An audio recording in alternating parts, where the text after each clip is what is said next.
Everyone, welcome to physics की कक्षा। तो बच्चों, आज हम डिस्कस करने वाले हैं थर्मोडायनेमिक्स के सारे पीवाईक्यूज जेई मेंस अप्रैल 2024 शिफ्ट। ठीक है, तो चलिए लगभग 9 क्वेश्चंस हैं जो आज हमें डिस्कस करना है। तो पहला क्वेश्चन क्या कहता है इसको समझते हैं। पहला क्वेश्चन है हमारे सामने कुछ इस तरह से कि a real gas within a closed chamber 27 degree Celsius undergoes the cyclic process। ये जो साइक्लिक प्रोसेस है यहाँ पर दिखाया गया है आपको। द गैस ओबेस PV की पावर में 3 is equal to RT equation for the path AB। ये जो पाथ AB है इसमें गैस जो है वो इस रिलेशन को फॉलो करती है। The net work done in the complete cycle is. इस कंप्लीट साइकिल में हमको बताना है कि वर्क डन कितना होगा। तो आइए चलिए इस स्लाइड पर यहाँ पर देख लेते हैं कि कैसे इसका वर्क डन हम लोग यहाँ पर कैलकुलेट करेंगे। ठीक है, चलो। तो सबसे पहले हमें यहाँ पर वर्क डन जो निकालना है तो हम AB प्रोसेस का ही वर्क डन यहाँ पर निकालने की कोशिश करेंगे। अच्छा, AB प्रोसेस के लिए जो इक्वेशन दी गई है PV की power 3 is equal to RT। तो यहां से अगर हम प्रेशर निकाल लेते हैं तो प्रेशर हो जाएगा RT डिवाइडेड बाय V की पावर में 3। तो जो भी वर्क डन होता है वो कैसे लिखा जाता है, इंटीग्रेशन ऑफ PdV। ये जनरल फॉर्मूला होता है वर्क डन का। प्रेशर का फॉर वैल्यू कितना दिया गया है आपको, RT डिवाइडेड बाय V की पावर में 3 और ये हो गया dV। अब A से B की अगर हम बात करें तो A पॉइंट पर जो वॉल्यूम है वो 2 है और B पॉइंट पर जो वॉल्यूम है वो 4 है।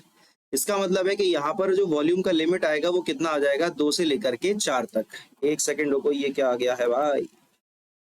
हाँ, तो यहाँ पर ये जो वॉल्यूम है वो कहाँ से कहाँ तक चेंज हो रहा है, 2 से लेकर के 4 तक। अच्छा, R और T तो कांस्टेंट है। यहाँ पर इंटीग्रेशन होगा 1/V की पावर 3 का। तो इंटीग्रेशन इसका कितना हो जाता है, 1/2V²। अब ये इंटीग्रेशन तो आपको आना ही चाहिए और माइनस भी आता है साथ में। तो ये माइनस का 1/2 बाहर कर दिया और इधर हो गया ये 1/V² और लिमिट है हमारे पास 2 से लेकर के 4 तक। ठीक है, तो इसको हम कैसे लिख सकते हैं, माइनस का RT डिवाइडेड बाई 2 और इसमें वॉल्यूम की आप लिमिट रखेंगे तो ये हो जाएगा 4 रखा तो 16 और -2 रखेंगे तो 4। अच्छा, क्वेश्चन में हमको R और T का वैल्यू भी दिया गया है, आप ध्यान से देखो। तो R का वैल्यू कितना है, 8 है और टेम्परेचर है अपना 27 डिग्री सेल्सियस। तो ये हो गया माइनस का R का वैल्यू कितना हो गया हमारे पास 8 और टेम्परेचर है 27 डिग्री सेल्सियस। उसको केल्विन में चेंज किया तो आएगा 300 और डिवाइडेड बाय 2 और ये जो वैल्यू हमारी हो जाएगी माइनस का 3/16। अरे भाई एलसीएम लोगे ना तो इतना ही आएगा। अब ये माइनस और ये माइनस प्लस है। इन शॉर्ट जब आप इसको कैलकुलेट करेंगे तो ये वैल्यू हमारे पास आ जाएगी 225 जूल। ये जो वर्क डन है वो हम लोगों ने किस प्रोसेस में निकाला है, वर्क डन AB प्रोसेस में, है ना। अब हम वर्क डन की बात कर लेते हैं B से C की प्रोसेस। तो आप बिल्कुल ध्यान से देखेंगे तो जो BC प्रोसेस ये वाली आपको दिखाई दे रही है, इसमें ये जो अपना प्रेशर है वो कांस्टेंट दिया गया है। तो प्रेशर इसमें है 10। अच्छा, जब प्रेशर कांस्टेंट होता है तो वर्क डन का फॉर्मूला हम क्या लगा देते हैं, P इंटू डेल्टा V। तो प्रेशर कितना हो जाएगा 10 और वॉल्यूम कहां से कहां तक चेंज हो रहा है, देखो 4 से 2 हो गया वॉल्यूम, यानी 2 माइनस का 4। तो इसको सॉल्व किया तो ये आएगा हमारा माइनस का 20 जूल। अब इसके बाद कौन सा वर्क डन हमें निकालना है, यहाँ पर आप बिल्कुल ध्यान से देखो। तो ये जो CA प्रोसेस आपको दिखाई दे रही है, इस प्रोसेस में जो है वॉल्यूम हमारा कांस्टेंट है और जब भी हमारा वॉल्यूम कांस्टेंट होता है तो उस केस में जो वर्क डन है वो क्या हो जाता है, 0। क्लियर है। तो अब जब हमें वर्क डन पूरा साइक्लिक प्रोसेस का निकालना था तो हम कैसे करेंगे, work done in AB process plus work done in BC process plus work done in CA process. तो CA प्रोसेस का तो वर्क डन यहाँ पे 0 है क्योंकि आइसोकोरिक प्रोसेस है, ये वॉल्यूम कांस्टेंट है। AB प्रोसेस का वर्क डन हम लोगों ने यहाँ निकाला है, कितना आया था 225 प्लस BC प्रोसेस का जो वर्क डन है वो है हमारे पास -20 और ये तो हो गया हमारा 0। तो हमारा जो आंसर है वो 225 माइनस 20 करेंगे तो कितना आ जाएगा, ये अपना 205 जूल। तो यही इस प्रश्न का करेक्ट आंसर है। तो आप देख सकते हैं ध्यान से कि यहाँ पर ये B ऑप्शन हमारा करेक्ट है। क्लियर है। तो सिंपल क्वेश्चन था, डायरेक्ट फॉर्मूला बेस्ड क्वेश्चन है। आपको थोड़ा बहुत अगर अंडरस्टैंडिंग है फॉर्मूले की, कैसे अप्लाई करना है, किस प्रोसेस में वर्क डन क्या होता है, तो ये क्वेश्चन आपके लिए बेहद आसान है। ठीक है, चलिए नेक्स्ट क्वेश्चन देख लेते हैं। बोला गया है a sample of 1 mole. Question में क्या बोला है, N का वैल्यू कितना दिया है 1, टेम्परेचर आपको दिया है यहाँ पर T और एडियाबेटिकली एक्सपेंड यानी एडियाबेटिक प्रोसेस है, डबल इट्स वॉल्यूम। यानी अगर मैं बोलूं आपसे कि V1 का वैल्यू V है तो V2 कितना हो गया यहाँ पर 2V, डबल हो गया volume. If adiabatic constant for the gas gamma का वैल्यू बच्चों दिया है 3/2, then work done by the gas in this process. तो आपको इस प्रोसेस में वर्क डन निकालना है, वर्क डन कैलकुलेट करना है। तो हम एक काम करते हैं, देखो मान लिया कि टेम्परेचर पहले T1 है, अब देखो वॉल्यूम यहाँ पर जो है वो चेंज हो रहा है, एडियाबेटिक प्रोसेस है, वॉल्यूम चेंज अगर हुआ है तो फिर टेम्परेचर भी चेंज होगा। लेकिन अब टेम्परेचर चेंज होगा तो कितना होगा भाई, टेम्परेचर चेंज होके आएगा कितना, है ना। तो एडियाबेटिक प्रोसेस में टेम्परेचर और वॉल्यूम में एक रिलेशन होता है जिसको हम लोग कहते हैं T(V)(-1) इक्वल टू कांस्टेंट।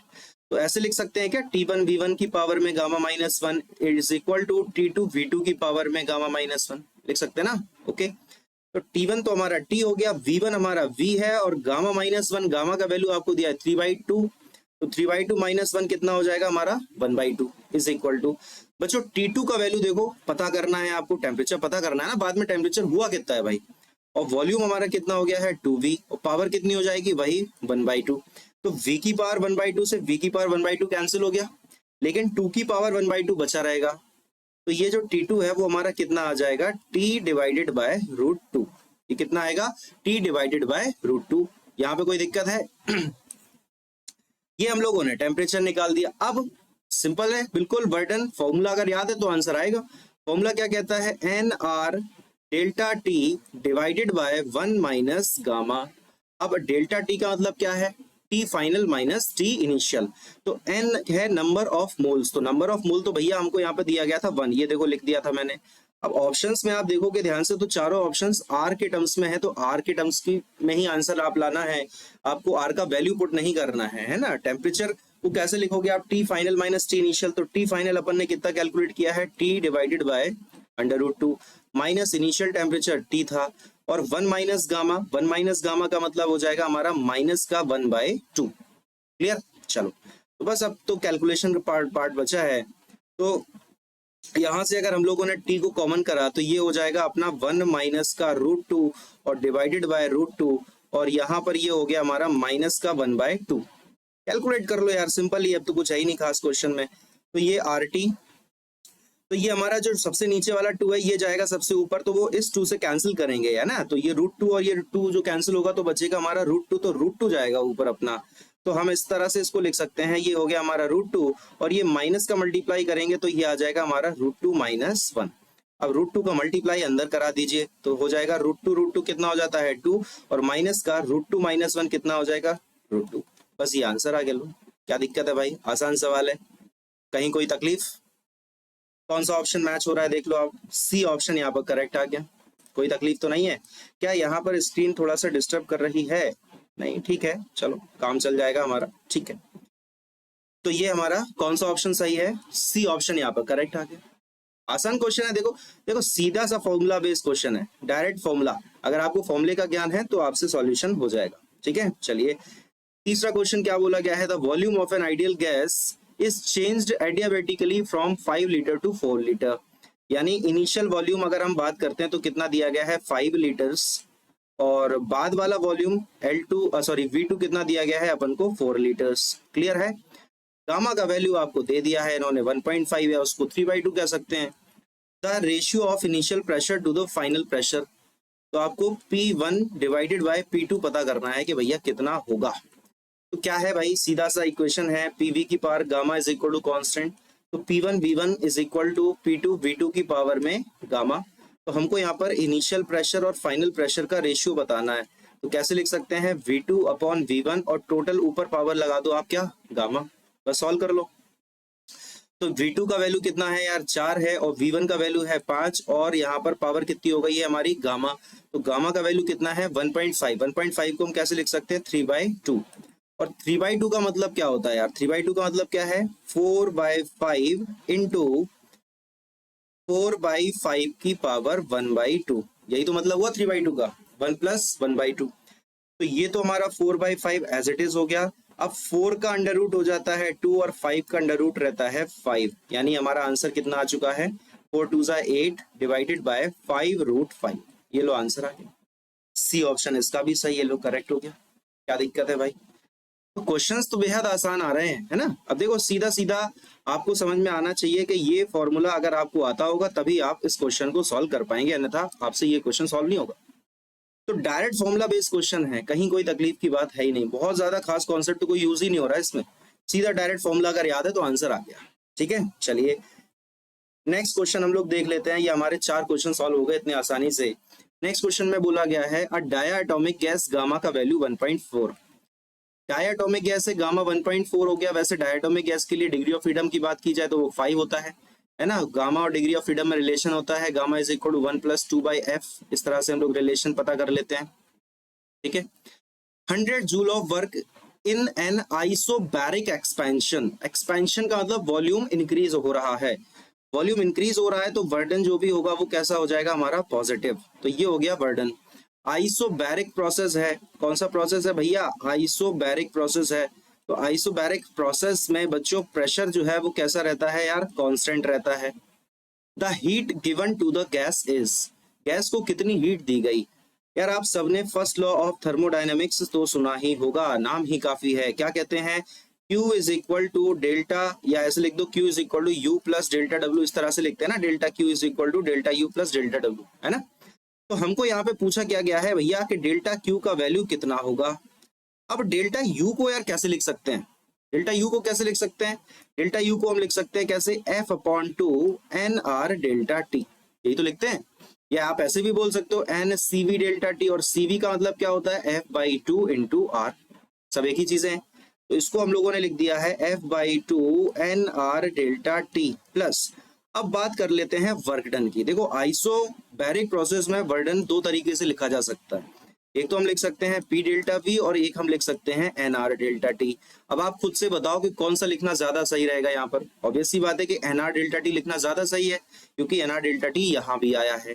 तो वर्क डन तो आपको 100 जूल ऑलरेडी दे रखा है, तो ये NR डेल्टा T का वैल्यू दिया है एक्चुअल में 100, है ना। तो वर्डन हो गया हमारे पास 100। अब देखो डिग्री ऑफ फ्रीडम कितना हो गया यार, 5, तो ये हो गया 5/2। देखो डायटोमिक, हाँ ठीक है। नंबर ऑफ मोल्स की यहाँ पर कोई चर्चा नहीं है, तो रहने दो आप, N ही रहने दो, R को R रहने दो, डेल्टा T को डेल्टा T रहने दो, और ये हो गया प्लस का हमारा 100। अच्छा NR डेल्टा T को आपने लिखा क्या है, 100, तो यहाँ भी इसकी वैल्यू आप 100 डाल सकते हो। तो ये आएगा आपका 5/2 × 100, और ये हो गया हमारा प्लस का 100। तो 2 से इसको कैंसिल करा अपन ने कितने बार, 50 बार। 50 × 5 25, सॉरी 250, और 250 + 100, ये आ गया हमारा आंसर 350 जूल। सी ऑप्शन इस प्रश्न का भी करेक्ट हो गया भाई। आसान है ना, बताइए कहीं कोई तकलीफ। तो जो वर्डन है आइसोबैरिक प्रोसेस में वो 2 तरीके से लिख सकते हैं ना हम लोग, P डेल्टा V और NR डेल्टा T। अब यहाँ पर P डेल्टा V क्यों नहीं लिखा, अरे भाई क्योंकि NR डेल्टा T अच्छा लग रहा है, उससे काम हो रहा है, क्लियर है, इस वजह से। क्योंकि यहाँ पर जो है NR डेल्टा T की वैल्यू हमने डायरेक्ट यहाँ से उठा के 100 डाल दी ना, इसलिए। चलिए क्वेश्चन नंबर 6 देख लेते हैं, क्या बोला गया है क्वेश्चन नंबर 6 में, देखो ध्यान से। बोला गया है 2 different adiabatic path for the same gas intersect two isothermal curve as shown. The relation between the ratio V/VD and the ratio VB/VC is. देखो ये जो ग्राफ हमको दिया गया है, इस ग्राफ को एक काम करते हैं हम लोग अलग स्लाइड पर बना लेते हैं यहाँ पर, और इस ग्राफ को थोड़ा सा मैं डिटेल में समझाने की आपको कोशिश करता हूँ कि भैया अब यहाँ पर देखो ये तो बताया गया कि एक एडियाबैटिक है और एक अपना कैसा है, क्या कहते हैं उसको, आइसोथर्मल है। अब कौन सा एडियाबैटिक है और कौन सा आइसोथर्मल है ये कैसे पता चलेगा, देखो मैं बताता हूँ। अगर हम लोग बात करते हैं प्रेशर और वॉल्यूम ग्राफ में, ग्राफ अगर कुछ इस तरह से दिया गया है और एक ग्राफ आपको इस तरह से दिया गया है, अब इनमें से कैसे पता चलेगा कौन सा ग्राफ एडियाबैटिक है और कौन सा ग्राफ अपना आइसोथर्मल है। तो मान लेते हैं ये है ग्राफ ए और ये है ग्राफ बी। जो इनके कॉमन पॉइंट होते हैं जहां पर ये इंटरसेक्ट करते हैं वहां पर हम ड्रॉ करते हैं टेंजेंट, है ना।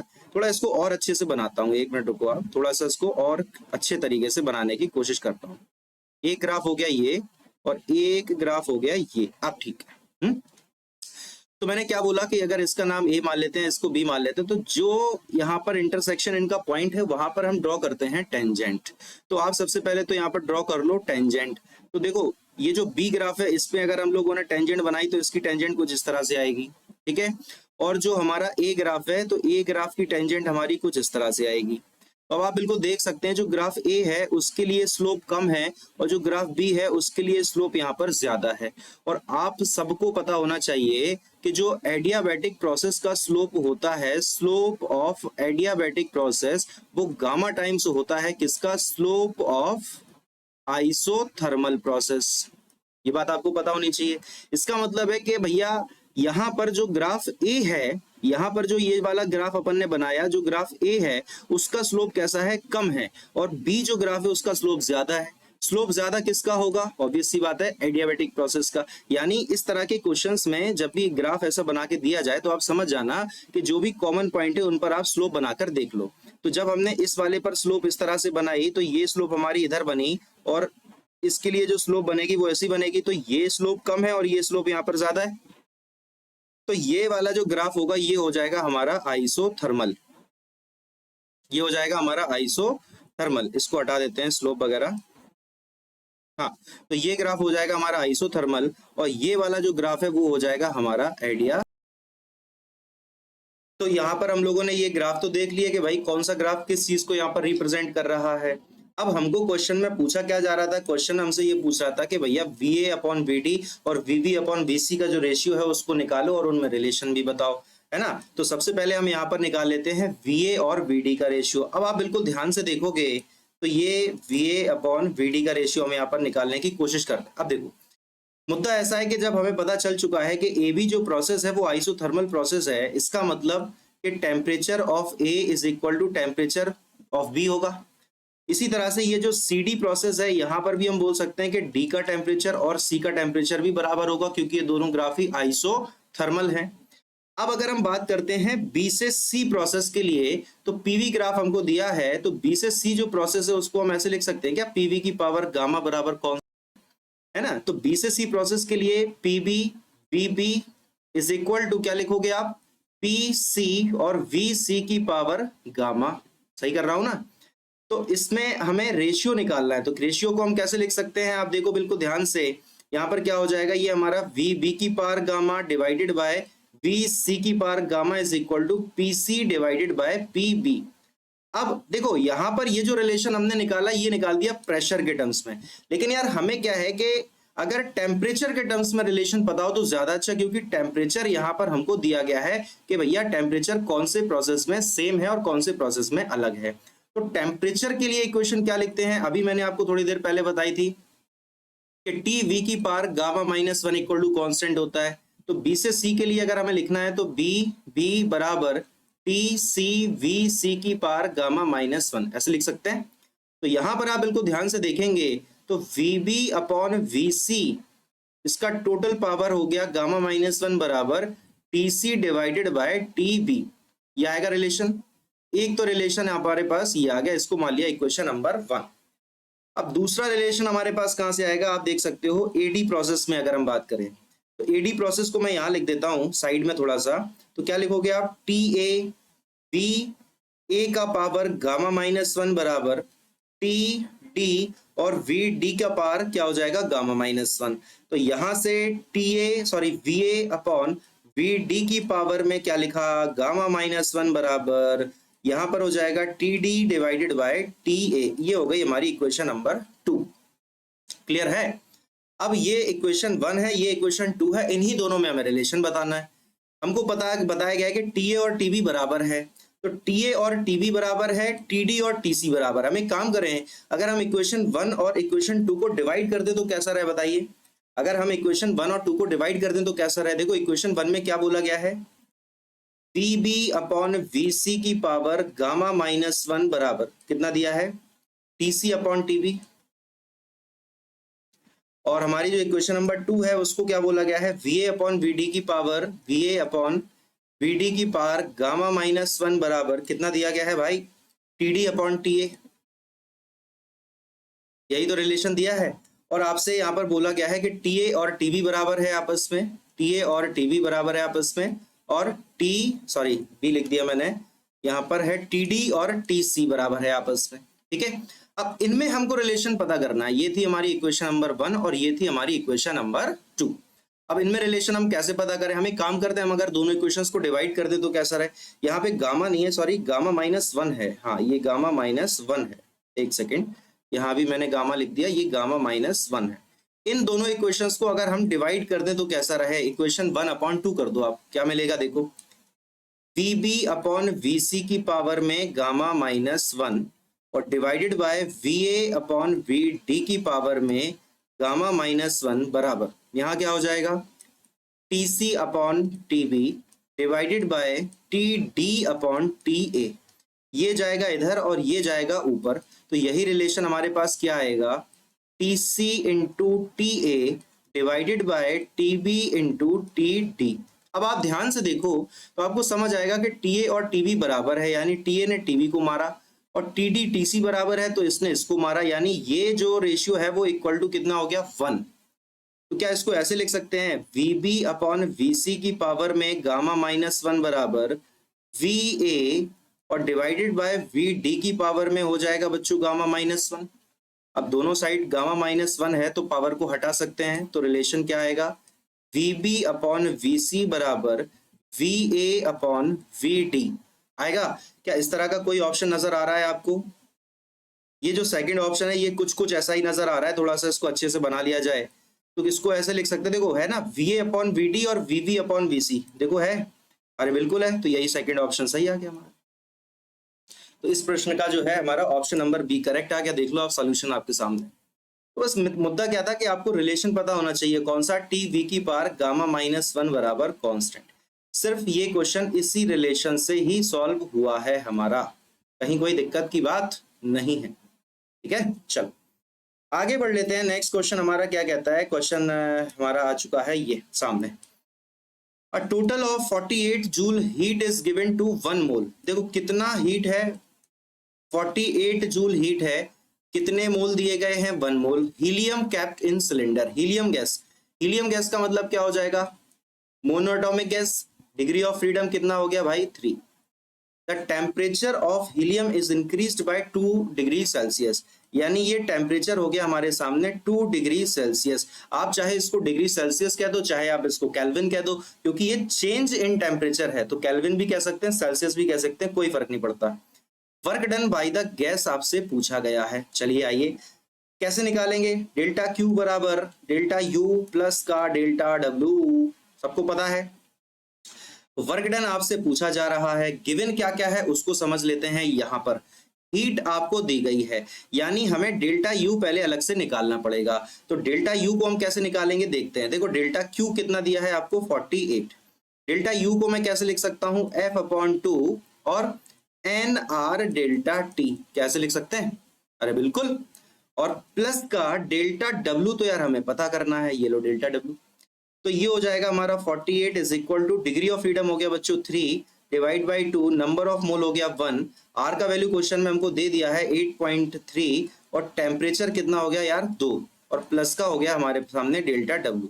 तो ये देखो 2 से 2 तो आपका कैंसिल हो गया, तो ये हो जाएगा 48 इज इक्वल टू, अब ये हमारा हो जाएगा 3 इंटू 8.3, तो कितना आएगा, 3 × 9 पॉइंट और 8 × 24, तो 24.9, ये आ गया हमारा डेल्टा W। तो यहाँ से डेल्टा W को हम लिख सकते हैं 48 माइनस का 24.9, तो ये वैल्यू अपनी आ जाएगी 23.1 जूल। अब यार सब्ट्रैक्ट कर लो ना, तो ये हमारा आंसर आ जाएगा। अब देखो इस क्वेश्चन में सिर्फ क्या यूज हुआ है, यहाँ पर इस पर्टिकुलर क्वेश्चन में यूज हुआ है सिर्फ फर्स्ट लॉ ऑफ थर्मोडायनेमिक्स। अब अगर आपको अगर फर्स्ट लॉ ऑफ थर्मोडायनेमिक्स का ज्ञान है तो लो आपसे सॉल्व हो जाएगा क्वेश्चन, आंसर आ गया हमारा। कौन सा ऑप्शन सही है भाई, ऑप्शन नंबर डी यहाँ पर करेक्ट हो गया, है ना। तो फॉर्मूले याद होना बहुत आवश्यक है। चलो नेक्स्ट क्वेश्चन देख लेते हैं, बेहद आसान सवाल है। क्या पूछा गया है, the heat absorbed by the system in going through the given cyclic process is, आपसे इसमें पूछा है कि कितनी हीट एब्जॉर्ब की गई है। ऑब्वियस सी बात है, आपको दिखाई दे रहा है कि ये वीपी ग्राफ है। कैसा ग्राफ है बच्चों, वीपी ग्राफ है। और यहाँ पर अगर हम बात करते हैं फर्स्ट लॉ ऑफ थर्मोडायनेमिक्स की, तो क्या लिखा जाता है, डेल्टा Q बराबर डेल्टा U प्लस का डेल्टा W। साइक्लिक प्रोसेस है तो यार डेल्टा U जो है हमारा वो कितना हो जाता है, 0। तो जो भी वर्क डन होगा क्या वही डेल्टा Q हो जाएगा, बिल्कुल। तो साइक्लिक प्रोसेस में जो वर्क डन है वो हम कैसे निकाल लेते हैं, उसके एरिया से। तो आप बिल्कुल ध्यान से देखो, तो ये साइक्लिक प्रोसेस का एरिया निकालना है। अब देखो आपको ये सर्कल अगर नजर आ रहा है तो आपको गलत नजर आ रहा है, this is not the circle. ये है क्या, ये सर्कल नहीं है भाई, ये इलिप्स बनता है। क्या बनता है, ये इलिप्स बनता है। इलिप्स क्यों कहते हैं इसको हम लोग, क्योंकि यार ये है वॉल्यूम एक्सिस और ये है प्रेशर एक्सिस। अगर दोनों ही प्रेशर एक्सिस हो, वॉल्यूम एक्सिस हो, है ना, तो ही आप इसको सर्कल बोल सकते हो। लेकिन यार ये वॉल्यूम है और ये प्रेशर है, तो ये दोनों जो हमारे कोऑर्डिनेट्स है वो तो अलग अलग हो गए ना, है ना। वाई एक्सिस पर वॉल्यूम दिखाया गया है, एक्स एक्सिस पर यहाँ प्रेशर दिखाया गया है, तो फिर ये सर्कल तो नहीं है। इसका मतलब ये क्या है, इलिप्स है। तो इलिप्स के लिए हम लोग जो वर्क डन है उसको एरिया क्या लिखते हैं हम लोग, पाई इंटू ए बी। तो पाई है।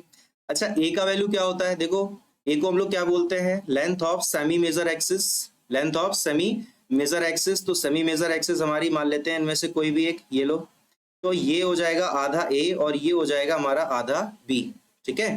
तो अब ए का वैल्यू कितना हो जाएगा, आप ध्यान से देखोगे तो यहाँ पर ये 60 से लेकर के 340 कितना होता है, देख लो आप माइनस करके, 340 माइनस का 60, तो ये 0 0 और 6, यहाँ पे 14 में से 6 जाएंगे तो ये हो जाएगा 8 और ये हो जाएगा हमारा 280।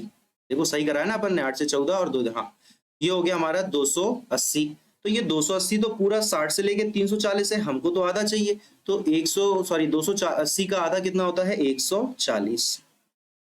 और ये जो वॉल्यूम है वो क्यूबिक सेंटीमीटर में है, तो इसमें हम लिख सकते हैं 10⁻⁻⁶ मीटर क्यूब।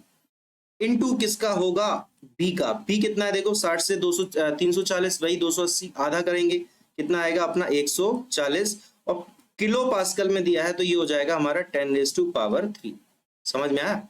अब बस यहाँ पर इसकी आप कैलकुलेशन कर लीजिए, तो कैलकुलेशन आप करेंगे तो वैल्यू कितनी आएगी, बिल्कुल ध्यान से देखो। तो ये हमारा पाई तो हो गया बाहर, और ये हो जाएगा हमारा 140 इंटू 140, और 10 की पावर कितनी हो जाएगी हमारी, -3, 10 की पावर -6 और +3 कितना हो गया, -3। तो जब आप इस पूरे को कैलकुलेट करेंगे तो ये वैल्यू हमारी आ जाएगी 61.6 जूल, ठीक है। तो यहाँ हमसे पूछा गया था क्वेश्चन में डेल्टा क्यू, तो डेल्टा क्यू बराबर किसके, डेल्टा डब्ल्यू के, और डेल्टा डब्ल्यू की वैल्यू आई है हमारे पास 61.6 जूल। तो यहाँ पर जो है बी ऑप्शन इस प्रश्न का बिल्कुल करेक्ट हो जाएगा। बताइए, आसान सवाल है ना, बिल्कुल सिर्फ बर्डन निकालना है, एरिया निकाल दो, खेला खत्म। और फर्स्ट लॉ ऑफ थर्मोडायनेमिक्स का अगर ज्ञान है तो बिल्कुल आसान सवाल है ना। बस इसमें याद रखने वाली बात ये थी कि अगर ये साइक्लिक प्रोसेस है तो साइक्लिक प्रोसेस में जो चेंज इन इंटरनल एनर्जी है वो कितना हो जाता है, 0 हो जाता है, ठीक है। चलो नेक्स्ट क्वेश्चन देख लेते हैं। क्वेश्चन नंबर 8 है हमारे सामने, क्या बोला गया है, A sample of gas at temperature T is adiabatically expand to double its volume. Adiabatic constant for the gas is this, the work done by the gas in this process. सुना हुआ लग रहा है। अभी क्या देखो 4 अप्रैल शिफ्ट 2 में भी एक क्वेश्चन पूछा है, और सेम क्वेश्चन यहाँ पर भी पूछा गया था। कहाँ गया सवाल, ये कहाँ गया रे, हाँ ये देखो 9 अप्रैल शिफ्ट 1 में भी सेम क्वेश्चन ही पूछा है। क्वेश्चन रिपीट हुआ है, समझो बात को ध्यान से आप, है ना। तो क्वेश्चन इसका आंसर क्या हो जाएगा हमारा, सी ऑप्शन। अभी तो सॉल्व किया था, कर पाओगे, ठीक है। चलो आगे बढ़ लेते हैं। लास्ट क्वेश्चन है हमारा इस टॉपिक का, PT diagram of an ideal gas having 3 different densities ρ1 ρ2 ρ3 is shown in the figure, which of the following is correct. ये 4 ऑप्शन दिए गए हैं, इनमें से बताना है कि कौन सा करेक्ट है। आप अगर ध्यान से देखो तो ग्राफ आपको नजर आ रहा है प्रेशर और टेम्परेचर में। देखो गैस इक्वेशन क्या कहती है, PV = nRT। तो यार हमें पता है कि P/T को हम कैसे लिख पाएंगे, NR डिवाइडेड बाय वॉल्यूम। तो ये जो प्रेशर और टेम्परेचर का रेशियो हमने क्यों निकाला है, क्योंकि हमको यहाँ पर जो ग्राफ है वो कैसा दिया गया है, ग्राफ हमें प्रेशर और टेम्परेचर में ही दिया गया है ना। और ये जो ग्राफ बनाया गया वो स्ट्रेट लाइन बनाया गया, यानी कुछ ना कुछ डिस्कशन स्लोप का होगा। अच्छा यार वॉल्यूम को कैसे लिख सकते हैं, डेंसिटी इक्वल टू होता है ना मास अपॉन वॉल्यूम। एक सेकेंड, हाँ मास अपॉन वॉल्यूम। तो वॉल्यूम क्या हो जाएगा हमारा, मास बाय डेंसिटी। डालो यहाँ पे वॉल्यूम का वैल्यू, तो P/T is equal to NR divided by volume. Volume कितना हो जाएगा हमारे पास, मास अपॉन डेंसिटी, यानी डेंसिटी जाएगा ऊपर। तो बच्चों यार ये पूरा चीज क्या कहलाएगा, ये पूरा चीज कहलाएगा इसमें स्लोप। V कहाँ से आ गया यार, ये एक सेकेंड रुको, गड़बड़ हो गई, ये V नहीं है ये T है। हाँ तो PT ग्राफ का जो सामने NR ρ/m है, ये क्या कहलाएगा, स्लोप कहलाएगा। यानी जिसका, ऐसे बोल सकते हैं ना कि जिसका डेंसिटी ज्यादा उसी का स्लोप ज्यादा, उल्टा भी बोलो कि जिसका स्लोप ज्यादा उसका डेंसिटी ज्यादा। अब आप अगर ध्यान से देखेंगे तो आपको सबसे ज्यादा स्लोप नजर आएगा ρ1 का, उसके बाद रो 2 का और उसके बाद रो 3 का। इसका मतलब है कि जिसका स्लोप ज्यादा था उसी का डेंसिटी ज्यादा है। तो स्लोप सबसे ज्यादा किसका है? रो 1 का, यानी डेंसिटी भी सबसे ज्यादा कौन सी हो जाएगी? रो 1। उसके बाद कौन सी होगी? रो 2। और उसके बाद कौन सी हो जाएगी? रो 3। तो सबसे ज्यादा डेंसिटी है रो 1, फिर रो 2 और फिर रो 3। तो रो 1 डेंसिटी जो है वो रो 2 से ज्यादा है, यही हमारा आंसर है। यहाँ क्या बोला है? रो 3 ज्यादा है, गलत। बराबर तो है ही नहीं। रो 2 ज्यादा है, बिल्कुल गलत। जब रो 1 ज्यादा हो गया तो रो 2 कहां से ज्यादा हो जाएगा? क्लियर है? तो इस प्रश्न का आंसर आ गया हमारा ऑप्शन नंबर 1। तो बच्चों इस तरह से हम लोगों ने जो है थर्मोडायनेमिक्स के सारे पीवाईक्यूज देख लिए 2024 अप्रैल शिफ्ट के जेई मेंस एग्जाम। ठीक है, तो उम्मीद करता हूं कि एक्सप्लेनेशन आपको अच्छा लगा होगा, है ना। इसी तरह से हम लोग आगे की सीरीज को कंटिन्यू करेंगे। हर चैप्टर वाइज को हम जो है जो भी अप्रैल 2024 में पूछे गए हैं जेई मेंस के सवाल, हर चैप्टर के क्वेश्चन लेकर के मैं आऊंगा। ठीक है, तो वीडियो को लाइक कीजिए, चैनल को सब्सक्राइब कीजिए, दोस्तों के साथ शेयर कीजिए। पढ़ाई अच्छे से करते रहिए, अपना ख्याल रखिए। मिलते हैं नेक्स्ट वीडियो में नेक्स्ट टॉपिक के साथ। Thank you so much.